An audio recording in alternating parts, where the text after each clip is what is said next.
The water was rising faster than Marcus Torres had ever seen. In his 12 years of marine rescue work, the hurricane had hit the Florida Keys with unprecedented fury, turning the normally crystal blue waters into a churning cauldron of mud and debris. He had been diving for 6 straight hours, helping evacuate injured marine life from the endangered reef system, when his radio crackled with an emergency call. A fishing vessel had capsized 3 miles offshore, and there were reports of dolphins.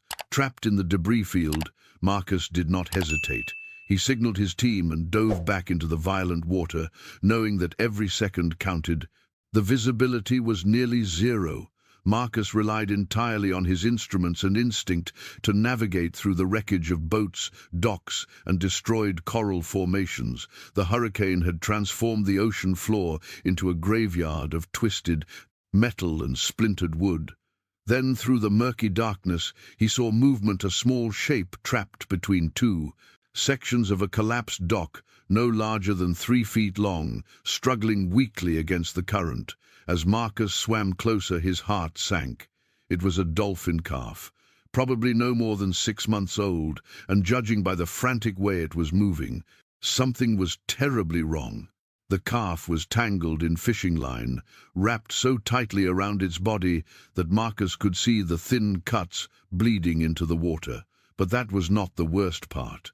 The young dolphin kept swimming in erratic circles, crashing into the debris. Despite having a clear path to open water, Marcus reached out slowly, making the clicking sounds he had learned to calm distressed cetaceans. The calf did not respond to his presence at all, just continued its panicked, disoriented movements. That was when Marcus understood the hurricane's violence had damaged the calf's echolocation, the biological sonar that dolphins use to navigate and hunt without it. This baby was essentially blind in the ocean. Marcus worked quickly, cutting away the fishing line while trying to guide the calf toward the surface. Every time he tried to direct the young dolphin, it would veer off course, crashing into more debris, opening new wounds on its already battered body. Marcus could see scratches across the calf's melon, the rounded forehead that housed the organs responsible for echolocation. The trauma there looked severe, possibly permanent. After 10 minutes of careful maneuvering, Marcus finally freed the calf from the wreckage, but the young dolphin immediately started swimming downward toward deeper, darker water, where it would certainly die. With no other choice, Marcus grabbed the calf, gently wrapping his arms around the small body, and kicked hard for the surface. The dolphin struggled weakly, but did not have the strength to break free. When they broke through the waves, Marcus gasped for air and triggered his emergency beacon. His team arrived within minutes, helping him load the disoriented calf onto the rescue vessel as they sped toward the marine sanctuary. Marcus held the young dolphin, keeping its blowhole above water, feeling the rapid, terrified beating of its heart. The calf made strange clicking sounds, attempts at echolocation that came out garbled and useless. Marcus whispered to the animal, even though he knew it could not understand, promising that he would not let it die alone. Dr. Sarah Chen was waiting at the sanctuary dock. When they arrived, her silver hair was plastered to her face from the rain, but her hands were steady. As she performed the initial examination, the news was not good. The calf was female, severely malnourished from days of being unable to hunt, and the damage to her echolocation system was extensive. Sarah explained that the calf had likely been separated from her mother during the hurricane, without the ability to navigate or find food. She had maybe 48 hours before organ failure would set in. Even with intervention, the chances of survival were less than 30%. Marcus should have left. Then he had a dozen other rescues. Waiting animals trapped in the flooded mangroves, injured sea turtles, manatees caught in debris. But as he looked down at the small dolphin struggling in the medical pool, something inside him refused to move. Sarah noticed his hesitation. She had seen this before, this inability to walk away from a dying animal. She did not try to convince him to leave. She just handed him a wetsuit and told him the first night would be critical. They named her Echo that first Tonight, when her attempts at echolocation filled the medical pool with distorted clicking sounds that bounced uselessly off the walls, Marcus stayed in the water with her, supporting her when she started to sink, guiding her away from the pool edges. She kept trying to navigate by sound, but her damaged sonar gave her false information, sending her crashing into walls until Marcus learned to intercept her before each collision. Sarah worked through the night administering medications, adjusting the salinity of the water, doing everything possible to stabilize the calf's condition. Echo crashed twice that first night, her heart stopping completely each time.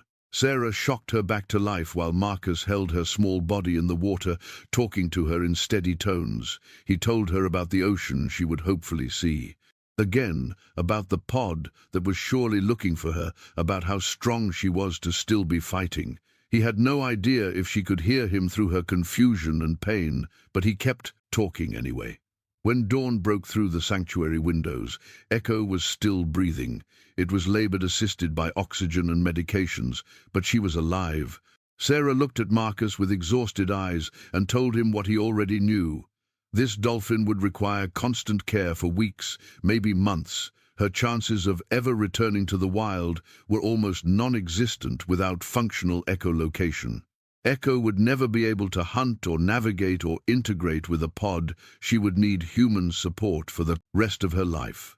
Marcus nodded and asked if he could stay. Sarah raised an eyebrow but handed him coffee. True to his word, Marcus returned every day for the next 3 weeks, still in his marine rescue uniform, smelling of salt water and exhaustion. The hurricane had finally passed, but the recovery work was endless. Yet every afternoon Marcus would arrive at the sanctuary and slip into the medical pool with Echo. She was growing stronger slowly, learning to navigate the pool by memory rather than sonar. She began to recognize Marcus, approaching him when she heard his voice in the water, making soft whistling sounds that were her version of a greeting. The breakthrough came on day 19. Echo had been moved to a larger rehabilitation pool, one that allowed her more space to move. Sarah was running tests, measuring how far Echo could navigate without crashing into obstacles. Marcus was sitting at the pool's edge, observing when Echo surfaced directly in front of him, so close he could feel her breath from her blowhole. She looked at him with one dark, intelligent eye, and then slowly, carefully pressed her rostrum against his chest. The contact lasted maybe 10 seconds before Echo pulled back and dove away. But those 10 seconds changed everything. Sarah, who had witnessed the exchange, met Marcus' eyes and nodded. They had turned a corner. From that day forward, the bond between Marcus and Echo grew in small, deliberate ways. She would seek him out in the pool, following the sound of his movements. She watched for him appearing at the pool's edge whenever she heard his footsteps, when Sarah needed to perform examinations or administer medications. Echo would only cooperate if Marcus was present, his steady voice somehow grounding her through the discomfort it was. Sarah told him both remarkable and concerning. Remarkable because wild dolphins rarely formed such specific attachments to individual humans. Concerning because it would make Echo's eventual placement much more complicated. But placement was still months away. As the weeks turned into 2 months, Sarah ran more comprehensive tests on Echo's echolocation abilities. The results confirmed their fears. The damage was permanent. Echo had maybe 30% of normal sonar function. She could detect large objects directly in front of her, but the subtle, nuanced echolocation that wild dolphins use to hunt, navigate, and communicate was gone forever. She could survive in human care in a controlled environment, but releasing her into the wild would be a death sentence. Sarah proposed a solution. The National Marine Sanctuary ran educational programs throughout the Southeast, teaching about ocean conservation, the impact of hurricanes on marine life, the importance of protecting dolphin habitats. Echo could become part of that program. An ambassador animal living proof of the resilience of marine mammals and the devastating effects of extreme weather. She would have purpose, would spend her life teaching others about the ocean she came from. It was not freedom, but it was a a meaningful life. Marcus visited Echo every day for the next 2 months as she continued to recover and adjust to her new limitations. He was there for her training sessions, as Sarah worked with professional marine mammal trainers to help Echo learn the precise behaviors she would need for educational presentations. He was there when Echo swam in the open ocean pool for the first time, watching her navigate the larger space by memory and limited sonar. He was there when Echo successfully caught a fish on her own, for the first time, a major milestone that proved she could thrive in captivity. But then 4 months after pulling Echo from the hurricane, Marcus received a phone call that would change everything. Dr. Elizabeth Morrison, director of the Pacific Marine Research Institute, was direct and enthusiastic. Marcus had been selected for a position she had been trying to fill for 2 years, lead researcher for the Institute's Dolphin Cognition and Communication project based in Monterey, California. It was a dream position, the kind of opportunity that came once in a career, extensive funding, his own research team, access to some of the most advanced marine research facilities in the world. The position would start in 6 weeks. Marcus needed to give his answer within 72 hours. Marcus sat in his truck outside the sanctuary, phone still in his hand, staring at Echo. Through the observation window, she was floating peacefully in the late afternoon sun, turning lazy circles in her pool. This opportunity was everything he had worked toward for a decade. But it also meant leaving Florida, leaving the Keys, leaving Echo, who still had months of training ahead before she would be ready for her role as an educational ambassador. That evening, Marcus stayed late, sitting at the edge of Echo's pool. She surfaced next to him, resting her head on the pool's edge, watching him with those dark, intelligent eyes at 6 months old. She was showing the sleek, powerful lines of a juvenile dolphin. Marcus told her about the job offer, speaking the conflict out loud, even though he knew she could not understand the words. Echo listened the way she always did, making soft clicking sounds, tilting her head when his voice changed tone. When Marcus finally fell silent, Echo dove down and then leaped completely out of the water, landing with a splash that soaked him through. It was a behavior she had just learned, a sign of excitement and play. Marcus laughed. Despite the weight in his chest, Sarah found him there. An hour later, she sat down beside him and they watched Echo together in comfortable silence. Finally, Marcus asked the question he was afraid to voice. Would Echo be okay if he left? Would she transfer her bond to other trainers? Sarah was quiet for a long moment before answering. Echo would be okay, she said. Dolphins were remarkably adaptable, socially flexible. She would bond with her trainers, would learn to trust the education team. It was what Sarah did not say that Marcus heard clearly, that Echo had bonded with him in a way that went beyond normal human-dolphin interactions, that leaving would impact her, that some part of her might always carry his absence. Marcus gave his answer. 72 hours later, he was taking the position. It was the hardest decision he had made in years, but he also knew it was the right decision. He could not put his career on hold for a dolphin, no matter how much he cared about her. Echo had a future here at the sanctuary, a purpose, people who would care for her. Marcus needed to trust that would be enough. The last week was brutal. Marcus spent every possible moment at the sanctuary, trying to prepare Echo for his absence, even though he knew she could not possibly understand. Sarah assured him Echo would adjust, but Marcus could see the concern in her eyes. On his final day, Marcus brought Echo her favorite fish, fresh bonito, that Sarah had approved. He spent 3 hours in the pool with her, just being present, memorizing the pattern of spots on her skin, the particular way she whistled when she was content, the exact shape of her dorsal fin. When it was time to leave, Marcus pressed his hand against Echo's rostrum. One last time, she immediately pushed back against his palm, making a series of high-pitched whistles that dolphins use to greet pod members. Marcus felt his throat tighten. He whispered goodbye, promised she would have a good life, teaching children about the ocean, and then he pulled himself out of the pool and walked toward the exit without looking back. Sarah met him at the door and handed him a waterproof folder. Inside were progress photos, medical records, and a handwritten note promising weekly updates. Marcus nodded, unable to speak, and drove away from the sanctuary. Behind him in the pool, Echo swam the perimeter for the next hour, making distressed whistles, searching for the pattern of sounds that Marcus' movements had made in the water when he did not return. She eventually settled at the bottom of the pool, motionless, except for the regular rise to breathe. She would stay there until the trainers coaxed her to eat that evening, but for that hour she waited for someone who was already halfway to the airport. The first email from Sarah arrived 5 days after Marcus started his position in California. 3 photos of Echo and a brief update she was eating normally. Sarah wrote, though she had been lethargic for the first 72 hours after Marcus left, the training team was making good progress, and Echo was responding well to the new handlers. Marcus read the email twice, studied the photos, then filed it away in a folder on his laptop. He promised himself he would stay connected. The emails continued weekly at first.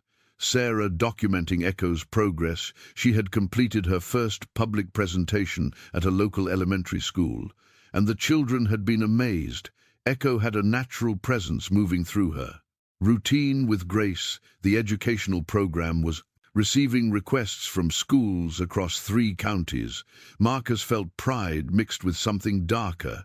Every time he read about Echo's success, he was being replaced exactly as planned. So why did it hurt? By the 3rd month, the emails had settled into a predictable rhythm. Sarah would send updates every Sunday evening. Marcus would read them Monday morning before diving. Echo was thriving in her role. The program had expanded. She had taught over 800 students about marine conservation. The Bonn Sanctuary was even planning to build a larger educational facility. Marcus threw himself into his research at the Institute with the same intensity he had brought to hurricane rescue. He built his team from the ground up, developing new protocols for studying dolphin communication. His work was groundbreaking, receiving attention from researchers worldwide. He was exactly where he was supposed to be on the hard days. When the California fog rolled in thick and cold, he would think about a small dolphin, struggling to navigate by broken sonar, and it reminded him why this work mattered. 6 months after leaving Florida, Marcus opened his laptop on a Sunday evening and found no email from Sarah. He told himself she was probably just busy, but Monday brought no email. Either by Wednesday, Marcus sent a message asking if everything was okay. Sarah replied within an hour, apologetic. She had been overwhelmed with a funding proposal. Echo was fine, better than fine. Actually, she had given presentations to over 2,000 people in the past month. The program was growing faster than anyone had anticipated. Marcus read the email and felt something shift. Echo did not need his weekly check-ins. She had moved on, found her purpose, was thriving. He typed a response thanking Sarah for the update, and then sat, staring at his screen for 10 minutes. Before hitting send that night, for the first time since arriving in California, Marcus allowed himself to feel the full weight of what he had given up. He had saved Echo's life, but he had also left her. Both things were true. The emails continued, but less frequently, once every 2 weeks, then once a month. Sarah's updates became shorter, focused on program statistics rather than Echo's personal behavior. Marcus told himself that was appropriate. He was not Echo's trainer anymore. He was just the researcher who had pulled her from the hurricane. That chapter was closed, but he kept every email, every photo filed away in that folder he rarely opened. A year after leaving Florida, Marcus was promoted to Senior Research Director. It came with additional funding authority to shape marine policy across the Pacific coast. He accepted without hesitation. That same week he received an email from Sarah with the subject line, 1-year anniversary. Inside was a photo of Echo, now fully grown and magnificent, performing at a large community event. The caption read, Echo has now taught over 5,000 people about marine conservation. She is Rockham, extraordinary. Marcus looked at the photo for a long time. At the confident way Echo held herself in the water, the calm intelligence in her eye. She looked nothing like the dying calf he had pulled from the hurricane wreckage. She looked like exactly what she was supposed To-be Marcus composed a response, congratulating Sarah and the team. Then he did something he had been avoiding for months. He unsubscribed from the mailing list. It was not cruel, he told himself. It was necessary. Every update was a reminder of what he had walked. Away from Echo had her life. Marcus had his. That was how it needed to be. 2 years became 3. Marcus barely thought about Echo anymore, or at least that was what he told himself. When he did remember her, it was with distant fondness, a memory that no longer carried sharp edges. He dated someone for 6 months, a fellow researcher who understood the demands of the work he focused on. His career, published papers, built collaborations. He was successful, respected at the top of his field. 3 years became 5. Marcus was offered the associate director position at the Institute, the youngest person ever considered for the role. He accepted and celebrated with his team at a waterfront restaurant, surrounded by colleagues who had become friends. When he got home that night, slightly drunk on champagne and achievement, Marcus did something he had not done in over 2 years. He opened his laptop and navigated to that old folder where Sarah's emails were stored, 43 messages, documenting Echo's first year, a window into her transformation. Marcus read through them all, one after another, and felt something crack open inside his chest that he thought had healed. The next morning, nursing a headache, Marcus typed Sarah's email address into a new message. He wrote and deleted 3 drafts before settling on something simple, just checking in, wondering how Echo was doing, how the program was developing. He hit send before he could reconsider. Sarah's reply came 2 days later, warm but professional. Echo was thriving. The program had expanded to 12 counties. Echo was their most requested educator. She had been featured in a documentary about hurricane recovery. Sarah attached a link. Marcus watched it immediately. The footage showed Echo at 5 years old, powerful and graceful, working with her trainers in perfect synchronization. The documentary explained how many people Echo had reached. With her conservation message, the lives potentially changed by her story. Marcus watched it 3 times, then closed his laptop. He did not email Sarah again. There was nothing more to say. Year 5 brought a challenge when a massive storm system hit the Pacific coast. Marcus' team worked 72 hours straight, coordinating rescue efforts for stranded marine mammals. They saved 3 juvenile gray whales and a dozen sea lions. Marcus was exhausted, running on coffee and adrenaline when it was finally over. When the last animal had been released, Marcus found himself sitting in his truck in the Institute parking lot. Unable to drive home, his hands were shaking. He had saved so many lives, coordinated resources across 3 states, but all he could think about was a single dolphin calf pulled from hurricane wreckage 5 years ago. Then, on a Tuesday morning in late spring, Marcus received an email that changed everything. It was not from Sarah, but from the Southeast Marine Conservation Alliance. They were organizing a major conference to mark the 5-year anniversary of Hurricane Elena, the most destructive storm in Florida Keys history. The conference would feature presentations from researchers, conservationists, and educational programs, showcasing recovery efforts. It would take place at the Florida Keys Convention Center, and the National Marine Sanctuary would be giving a keynote presentation featuring Echo the dolphin, who had survived the hurricane and dedicated her life to ocean education.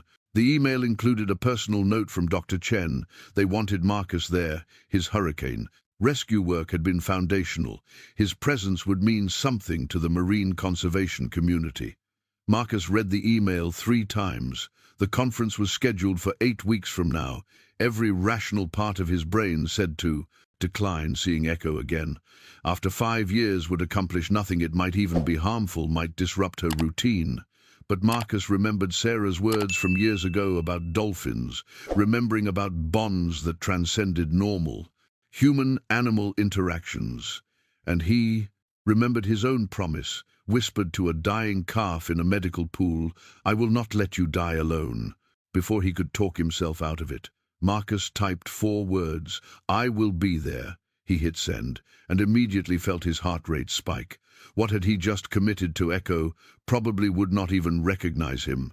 After 5 years, dolphins were social creatures they formed. New bonds moved forward, but somewhere beneath the rational doubt, Marcus felt something else. A pull toward Florida, toward a convention center, toward a dolphin who might or might not still carry some memory of the person who had saved her life. The 8 weeks passed in a blur of preparation and second-guessing. Marcus told his team he was attending a conference in Florida, left out the details about Echo. The flight from San Francisco to Miami took 6 hours, and Marcus spent every minute of it staring out the window, wondering what he was doing. He rented a car and drove to the Keys, arriving at his hotel around sunset.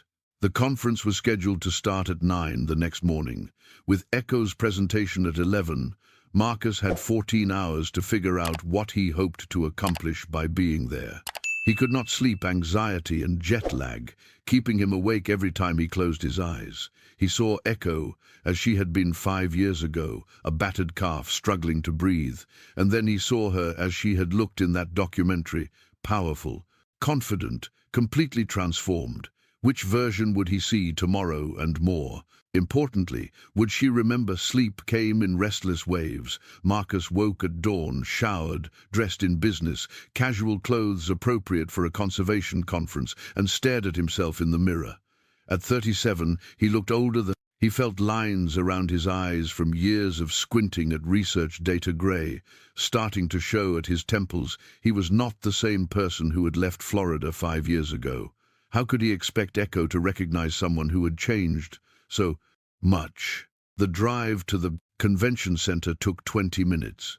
Marcus arrived an hour early, but the parking lot was already filling. He recognized some faces from his hurricane rescue days, colleagues who greeted him warmly, wanting to know about his work in California. Marcus answered on autopilot. His attention divided. A large presentation space had been set up in the main hall, and he could see people setting up equipment near a temporary pool, where Echo would be demonstrating somewhere in that controlled chaos was the dolphin who had once trusted him completely. Marcus found a seat in the middle of the auditorium, not too close, not too far. Sarah had mentioned he was coming in, her reply to his RSVP, but Marcus had asked her not to tell the training team. He did not want to disrupt Echo's routine. The conference began with speeches from government officials and conservation leaders. They talked about Hurricane Elena. In terms of statistics, 42 marine mammals rescued, 38 survived, $15 million in sanctuary damage. But also, they talked about resilience, about how the marine community had recovered, about education programs that were making real differences in conservation efforts. After 90 minutes of presentations, the moderator took the microphone and announced the moment everyone had been waiting for. The National Marine Sanctuary would now present Echo, the dolphin who had survived Hurricane Elena and transformed her second chance into a mission of ocean education. The audience applauded as the lights dimmed and video screens showed footage of the hurricane's devastation. Then Sarah walked onto the stage, followed by 2 trainers Marcus did not recognize, and between them, moving in a specialized transport sling, was Echo. Marcus stopped breathing. 5 years collapsed into nothing. She was magnificent, fully grown now, probably 300 pounds of pure muscle and grace. Her skin was marked with the distinctive scars from her rescue, but they had faded into her natural pattern. She wore a specialized harness that the trainers used to guide her during presentations, but it was her eye that arrested Marcus' attention. When Echo looked out at the audience, that same dark, intelligent gaze, sharper now, but unmistakably hers. She was, Echo transformed, but still somehow exactly who she had always been. Sarah began the presentation by telling Echo's story. She did not mention Marcus by name, simply referred to him as one of the marine rescue divers who had found her. She described the severity of Echo's injuries, the damaged echolocation, the decision to make her an educational ambassador. The audience listened in rapt attention, watching as Echo performed behaviors that demonstrated her limitations and her adaptations. She navigated using memory and visual cues, compensating for her broken sonar with intelligence and learned patterns. The trainers moved Echo into the demonstration pool, and she swam the perimeter with practiced ease, showing how she had learned to use other senses. Sarah talked about the importance of hurricane preparedness, about protecting marine habitats, about how Echo had reached over 15,000 people in 5 years with her message of conservation. The statistics were impressive, but Marcus barely heard them. He was watching Echo, looking for any sign of distress, but she seemed comfortable, even content. This was her job, her purpose. Then Sarah invited questions from the audience. Children raised their hands, asking what Echo ate, whether she missed the ocean, if she remembered the hurricane.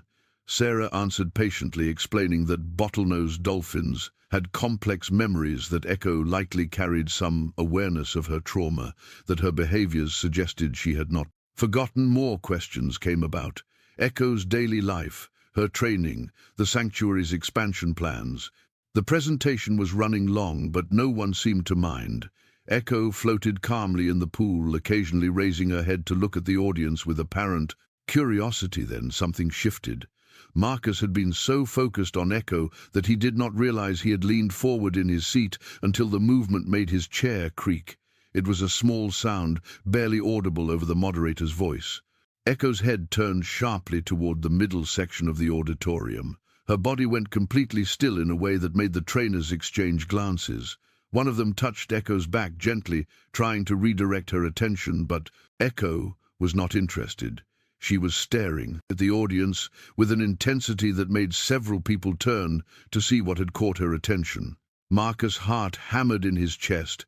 Echo could not possibly recognize him from this distance, not with hundreds of people in the room, not after 5 years. But her posture had changed completely. The calm, practiced demeanor of an educational ambassador was gone, replaced by something wild and alert. She made a sound, a high-pitched whistle that cut through the moderator's voice. People started to murmur. This was not part of the demonstration.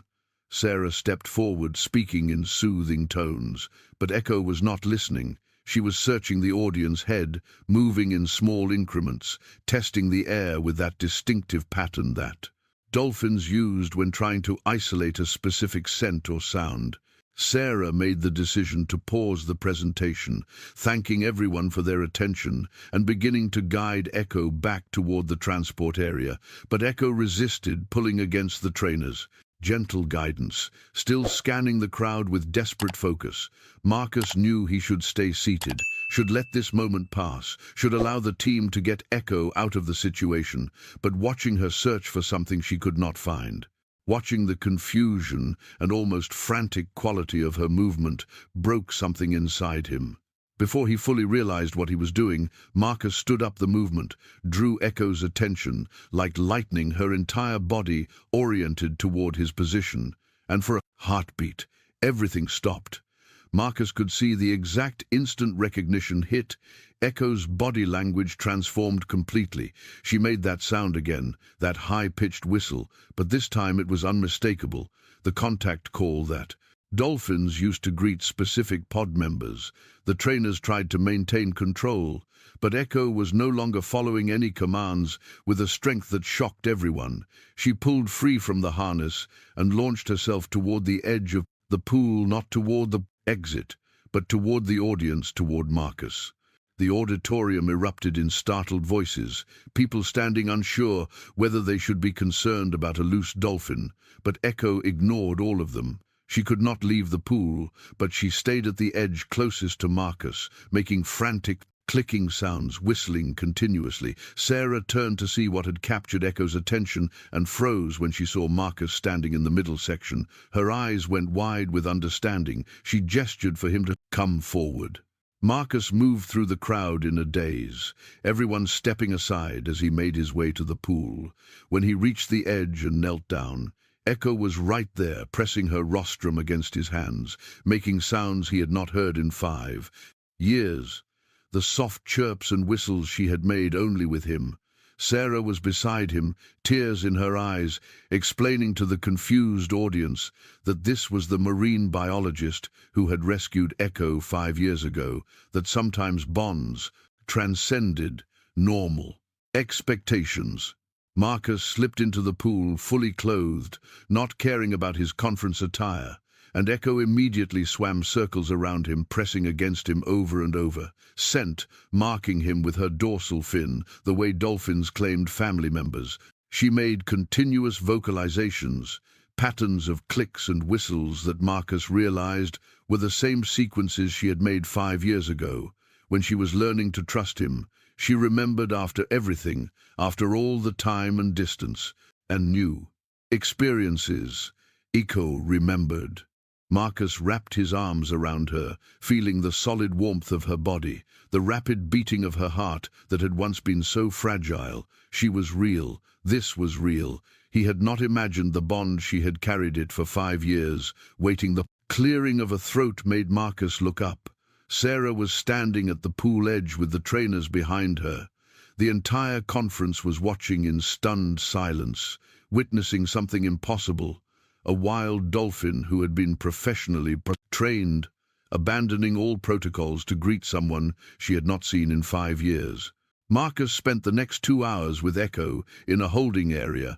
While the conference continued around them, she would not leave his side, constantly touching him, checking to make sure he was still there. Her respiratory rate was elevated. Sarah, monitoring her carefully, making sure the excitement was not causing distress, but Echo seemed more animated, more present than Sarah had seen her in months. Sarah eventually sat on the pool edge and told Marcus what he had feared. Echo had been going through the motions of her work for the past year, professional but distant. Whenever research divers visited the sanctuary, Echo would become intensely focused on them, approaching the barriers, watching them with alertness that went beyond curiosity. Sarah had seen Echo testing the water whenever divers were nearby, searching for a specific scent pattern that never came. Echo had been looking for him for 5 years on some level. She had been waiting. Marcus listened and felt the weight of what he had done when he left. He had told himself Echo would be fine, would adapt, would forget. And she had been fine. She had important work, made real impact, lived a good life with people who cared for her, but she had never stopped carrying his absence. The person who had been her constant presence through the worst trauma of her life. Marcus had moved on, built a career, convinced himself the bond had been temporary, but for Echo it had been foundational, something that nothing else had quite replaced. As afternoon turned to evening, Marcus knew he had to make a decision. He could not stay in Florida. His life was in California, his research, his team, everything he had built over 5 years. But he also could not walk away from Echo again. Not after seeing how she had responded to his presence. Sarah was quiet for a long time when he asked her what would be best for Echo. Finally, she said, Echo needed consistency, routine, familiar trainers, the structure of her educational work.